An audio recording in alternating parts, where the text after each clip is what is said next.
Governor, this is a poem for Maine, for our land, for our people, and for our strength. This home we carry. What if home begins as simply as a bucket, with light flaming the trees toward morning, and a familiar rocking weight, home swinging at our side as we go about the chores. Home knocks our leg into the rhythm of our footsteps, lulling, bruising us to a terrain we have already memorized, cartography we now know without knowing, like the curve of a lover's temple, how it fits flush to our palm, each rut in the woods trail, each concrete crack in the sidewalk,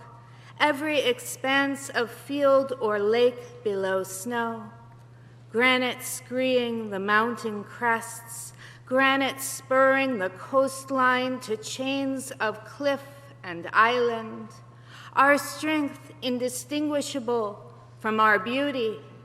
rooted to our hardness, rooted to this glacial till and soil beneath our feet. Chop wood, they tell us, when times are hard, carry water, and so we do. And some days it seems we do nothing but carry, have been carrying such a long time, and the bucket in our hands is plastic, probably, reddened knuckles around a cracked grip, or the bucket is galvanized steel, or the bucket is spun aluminum, but before that it was wood, and before that it was animal hide, or it was birch bark, or it was not a bucket at all, but a basket,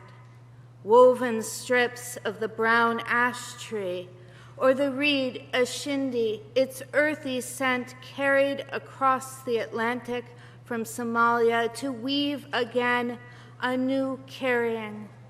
home held in the knowledge of hands teaching new hands.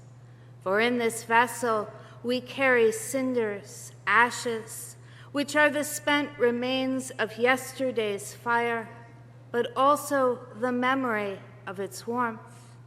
And in this bucket are the words of our ancestors, the stories our ancestors told in their languages, which maybe we never learned to speak, though we carry the recollection in this bucket, along with the harms done to or by them, carry it inside the silences we did learn, carry it with dirt and rocks, with manure, wood chips, sawdust, rivets, and welding rods, with a ship's manifest or a changed name, a broken treaty, mulch or wilting root-ripped weeds, carry with grain for the chickens, with grain for the pigs, with salted herring to bait the lobster traps,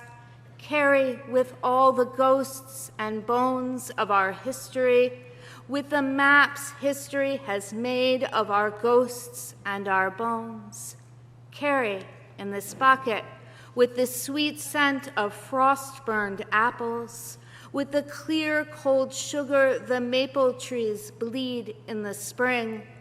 with the water of the Penobscot, the St. John, the Kennebec, the Androscoggin, with peonies cut and glistening nectar, their heavy blossoms, both home and food for the ants. Carry, along with some root vegetable we have dug fresh from the earth, planted and tended with our own two hands, potatoes or carrots perhaps, or the foraged green pungency of ramps or fiddleheads, some gift we are carrying now up this steep hill or along the street as a promise to our children or their children, carrying to eat or to store through another winter, carrying separately, each of us, but all at the same time, carrying still across each new day until our carrying becomes a chorus,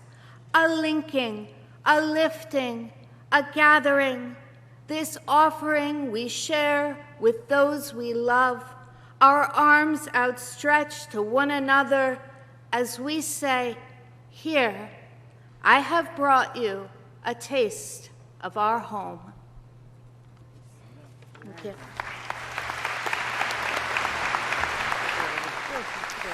And that is Maine's Poet Laureate Julia Bouwsma. She is a poet, a farmer, and also the library director in Kingsfield.